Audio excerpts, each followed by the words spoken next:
Welcome back to Preps Today with John Millea. He's John Millea from the MSHSL. You can find his written work at mshsl.org. You can find his spoken word artistry here at talknorth.com.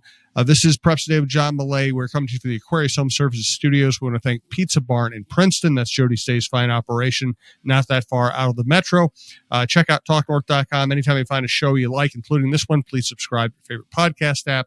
It's free. It's the easiest way to listen. All right, John, let's start off today with the Spirit of Sport Award. Yeah, Jim, Spirit of Sport Award. Last week we talked about the Heart of the Arts Award, which was presented to St. Michael Albertville High School. Today, I'm happy to announce our Spirit of Sport Award winner. These two awards, they're guided by the National Federation of State High School Associations, which is headquartered in Indianapolis. I know a lot of people who work there. They all come from different states to work on the national level, and they do a great job. So our Spirit of Sport winner for this year is a longtime and legendary adapted sports official who's now retired.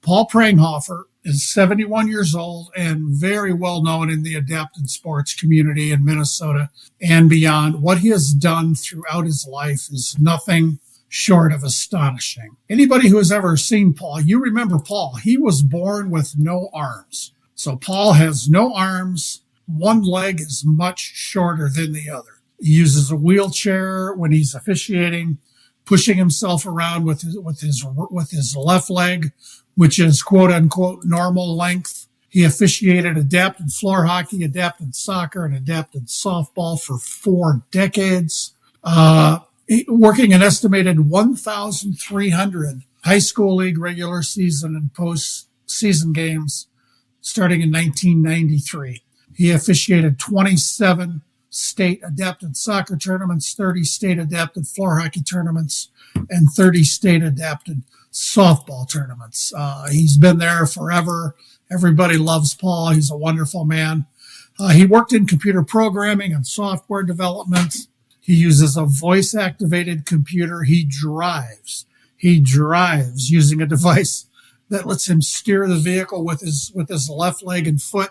And another special device lets him use the accelerator and the brake with his right leg, which is much shorter than the left. And Paul has spoken to groups all over Minnesota and well beyond, providing inspiration. He's just maybe the most inspirational guy I've ever known. He also has traveled quite extensively over the years, making 17 trips to places like Haiti, Slovakia, and Liberia, connecting with disabled youth and demonstrating what they're capable of accomplishing. Like I said, everybody loves Paul Pranghofer, and we're proud to name him this year's recipient of Minnesota's Spirit of Sport Award. There's only one person like Paul, and he's very special. That's fantastic. Great stuff, John. I love it. All right. If anybody wants to go to John's journal at mshsl.org, there's a story and a picture of Paul and his wife, Maureen, who's blind. This is quite a power couple, these two. It's quite an amazing story. So if you can see a photo of Paul officiating, it's something to see. That's fantastic. Well, what a great way to start this show off. Let's move on to more, I guess everything's more mundane compared to that story. So we'll just go to state. we'll go to the state tournament news. Yeah, we'll go to things that happen all the time. Yeah. State tournaments. This week, we're embarking on the busiest stretch of the high school year in Minnesota. I just went and counted them, and I did it a couple times to be sure. We're going to have 10 state tournaments over the next 8 weeks.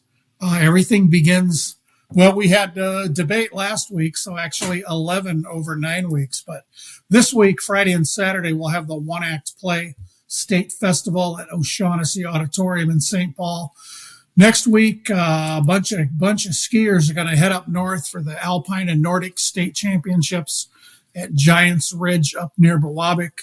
Also next week, the state dance tournament at Target Center. And then we get rolling with girls hockey, gymnastics, wrestling, boys hockey, boys swimming and diving, girls basketball, and we'll wrap it up with boys basketball. By then, it will be nearly April, and this is going to go fast.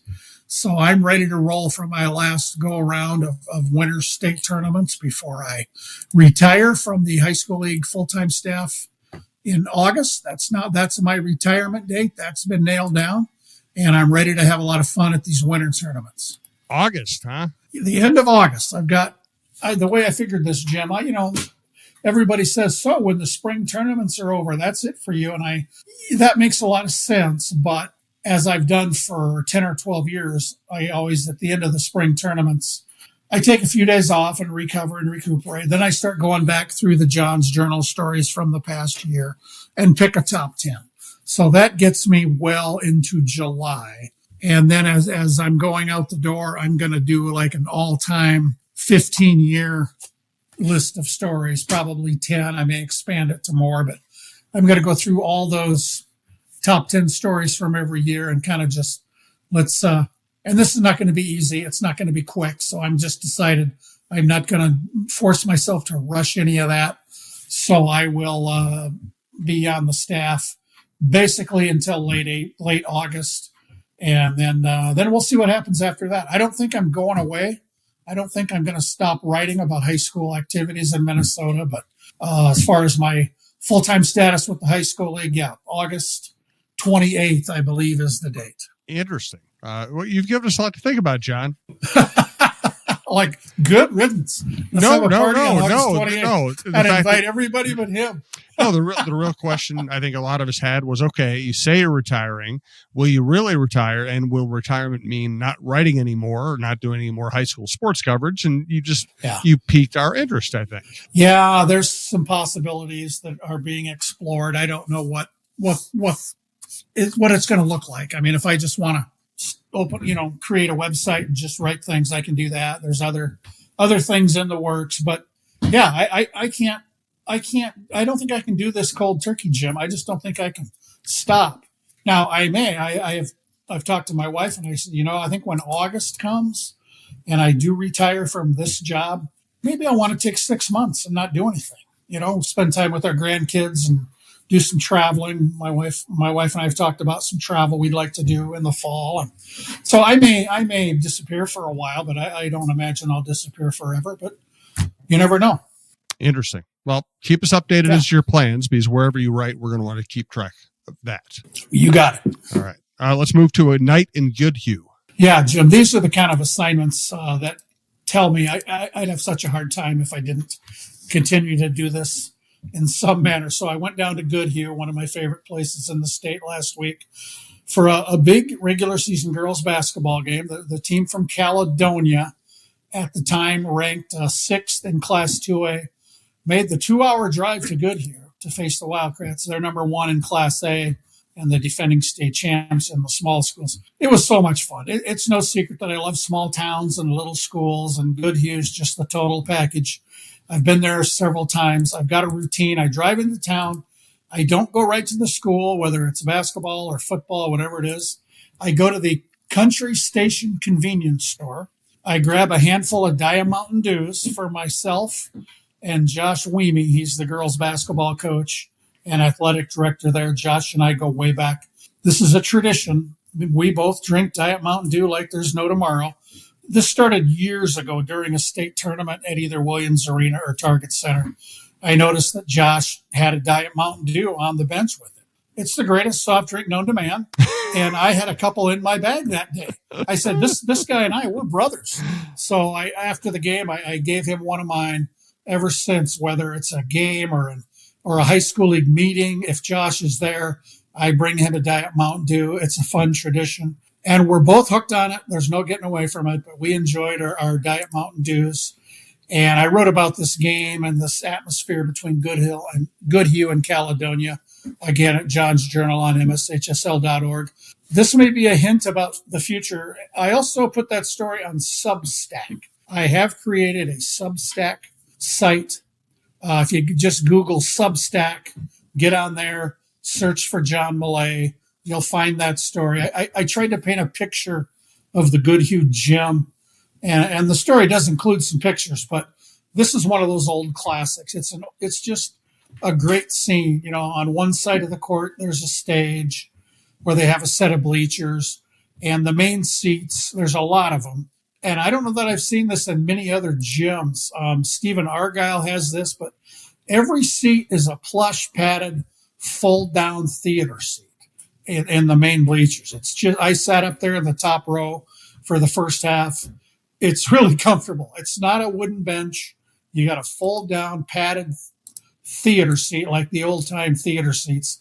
And this is something I've never seen anywhere else. In Goodhue, as you walk in the gym door, right there are signs for the first few rows of seats designated for senior citizens. So they don't have to walk up a bunch of stairs to find a seat. They get good seats right inside the door. The Goodhue band played from the stage before the game. It was a great game. You know, everybody thought it would be. There were just a lot of momentum changes, X's and O's, and plenty of drama. Goodhue pulled out a 64-60 win. And this is a good rivalry, you know, a good 1A team, a good 2A team. They've been playing each other for several years, going back and forth on who's going to make the 2-hour drive. Josh Weemy, the Goodhue coach, and Scott Sorensen, the Caledonia coach, they're good friends. They know that playing this kind of competition pays off down the road. And I think I even mentioned in the story, nobody'd be surprised if both of these teams are at the girls' state basketball tournament in March. That seems to make sense. And thanks to everybody in Goodhue. I know people there I can chat with when I'm down there. And the Country Station is a fantastic convenience store in Goodhue, and I just had a blast. Awesome stuff. All right. Well, we're off to a great start here. We're going to get to coaching milestones, recruiting news. We're going to thank a ref, and we're going to John, the MSHSL's most valuable teammate. First, though, let's hear more about Pizza Barn in Princeton. Yeah, it's funny, Jim. You know, we talk about how easy it is to get to the Pizza Barn in Princeton. Jody told me one time, she kind of laughed and said, people in the metro think Princeton is up north. People up north think Princeton is in the metro. So it's right in that sweet spot. It's easy to get to. And right downtown, you'll find the Pizza Barn. And we're now into February all of a sudden, which means a new pizza of the month at the Pizza Barn. It's called the Ragin' Cajun. They start with their own homemade crust, followed by homemade white sauce, Cajun seasoned shrimp, cough holds, Cajun cheese curds, freshly shredded mozzarella, finished off with Cajun seasoning. It's absolutely great. You can get that pizza of the month for dine-in, carry-out, delivery, or take and bake all month long. And we talked last week about Valentine's Day. It's February. We're running out of time, guys. The Pizza Barn is making it easy. They offer Valentine treat boxes, which you can pre-order now for pickup February 13th through the 15th. And heart-shaped pizzas will be available now through the 14th. Thanks again to our great friend Jody Stay and her crew at the Pizza Barn for decades and decades of great service. They'll take great care of you, and they've been a part of our podcast from nearly the very beginning. Yes. Thanks so much, Jody. Thanks to the Pizza Barn. Thanks also to Aquarius Home Services. And let's get back to the good stuff here. Coaching milestones. Yeah. One of the good guys in coaching, Ken Pauley. He's been coaching boys hockey at Benilde St. Margaret's for 35 years, recorded his 600th career win last week. And that's some elite company. Ken is 6th on the career win list for boys hockey coaches in Minnesota. And again, I can personally attest, knowing Ken well, he's a heck of a good person. Mike Randolph, formerly of Duluth East and St. Thomas Academy, now coaching at Northern Lakes. He's the leader with 720 wins as of last week, followed by Lauren Grasso, Roy Nystrom, a guy named Willard Eichela, who just passed on a couple weeks ago, Bill Lechner, and then Ken Pauley has joined that list. Way to go, Ken. That's outstanding.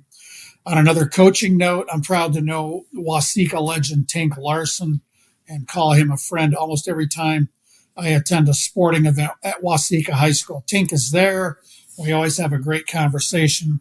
Tink is in his 65th year coaching baseball, 50 of those on the high school level, and he has been named to the National High School Baseball Coaches Association Hall of Fame. That's a very well-deserved honor for a wonderful person, Tink Larson. Good stuff. All right, let's move on to recruiting news. Yeah, this is becoming quite the deal here down at Jackson County Central. The highest ranked football recruit in the state is Roman Voss, currently a junior down there in Jackson. I've written about him. We've talked about him on the show. As a quarterback, he was seriously injured in the state semifinals 2 years ago. And this last fall, he was hurt in the section tournament. Maybe it was the state quarterfinals, missed the state semifinals and the prep bowl with a broken leg. But the Huskies rallied together, won a state title last fall. And it seems like every big time college coach in the country wants Roman. You know, he's got offers from UCLA to a whole bunch of Big Ten and Big 12 schools. A couple of weeks ago, here's how bad the Gophers wanted. PJ Fleck visited the Voss family home down there and brought the entire offensive coaching staff with him. The whole offensive staff made a home visit. And a few days ago, Iowa coach Kirk Ferentz, he made a visit. He didn't bring his whole staff, but he was there. That's pretty heady stuff for a small town kid from Jackson, Minnesota. And Roman is a fantastic athlete. He's 6'4", 210. He has one high school football season remaining. And in college, he's one of these kids who could find a lot of places to play. He could end up playing quarterback or tight end, a linebacker, just about anywhere else on the field. It's something to keep an eye on. And I've got one other football news item. I've written about, and we've talked about guardian caps, which are those padded covers worn over football helmets that help keep the players safe from concussions and other head injuries. 2 years ago, Park High School in Cottage Grove was the first high school in the country that provided guardian caps for every high school player. And now this last fall, most recently, every youth football player through high school in Cottage Grove, every kid in their football program, starting with the little kids, was given a guardian cap. So everybody in Cottage Grove is doing that. Last week, the Denver Broncos did something very cool. They announced they were providing money for new state-of-the-art football helmets to every high school in Colorado, that's exceptional. That's stepping up. And now they're not paying for guardian caps, but I wish that was part of the deal. I'm not tied into guardian caps.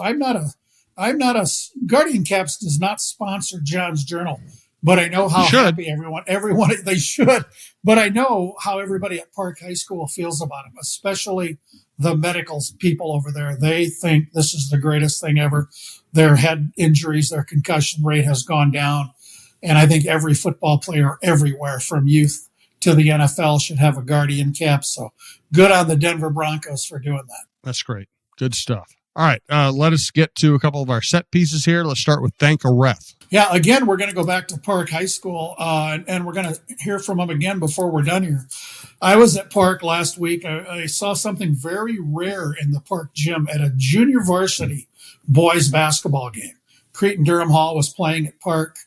I was there about the time the second half of the JV game started. And all of a sudden, I see one of the officials pointing into the stands, looking at one of the site managers. And before I knew it, an adult male was being removed from the gym. I don't know what he said. I don't know what he did, but the official was very clear. He basically walked the length of the court, pointed this person out. School staff got there, escorted him out of the gym. I don't know the official, but I salute him. Spectator behavior is a problem that we may never eliminate, but seeing this official take that kind of action in a JV game, I absolutely applaud that. I was there for the whole varsity game. There were no incidents. Nobody acted up. That's how you set the tone. It was pretty cool. And one note about the boys basketball team at Cretin-Durham Hall. This is a great team. They're ranked number 1 in Class 4A. They're undefeated through 18 games. Their top player is pretty well known, a 6'11" senior named Tommy Oneman. His family moved here from Fargo last summer. Tommy's mom grew up in Hastings. His dad works, I think, for Krause Anderson, the big construction company. Somebody told me. This dude was the player of the year in North Dakota last year as a junior. He signed with Notre Dame, but he hasn't played since January 10th. He's been hurt. I was there to watch him play, and he was kind of standing around in warm-ups, and then I realized once the game started, he's on the bench. He doesn't have a uniform on under his hoodie and his long pants. And this has still not been reported. Nobody in Minnesota has reported this that I've been able to see. And I was talking to the coaches. I said, geez, he's been out at that point. I think he'd missed 6 or 7 games. It's a knee injury and he's coming back. But I asked the coach, Jerry Klein, who I've known forever, I said, has this been reported? He says, I don't think so. And we got to keep a closer eye on things, media people. This is the number one senior in the state. And to be honest with everybody, I was going to write about it. I was talking to Jerry after the game. He introduced me to Tommy. I had a great chat with the young man. When were you hurt? How did it happen? What's rehab like? What's the timetable like? Had a nice chat. He answered all my questions. And then he and I were kind of walking out of the locker room. And this is God's honest truth. The kid looked down at me. He's 6'11". I had a wonderful chat with him. This is a really good young man. He said, would it be possible for you not to write that I'm hurt? That doesn't happen that often. Yeah. And I looked him in the eye and I said, Tommy, if you don't want me to write about it, I'm not writing about it. And, I'm not doing this for clicks. And if he doesn't want me to write about his injury, I'm not going to do it. It's going to come out. This is probably the first on the record mention of this kid's injury. He'll be back before playoffs start.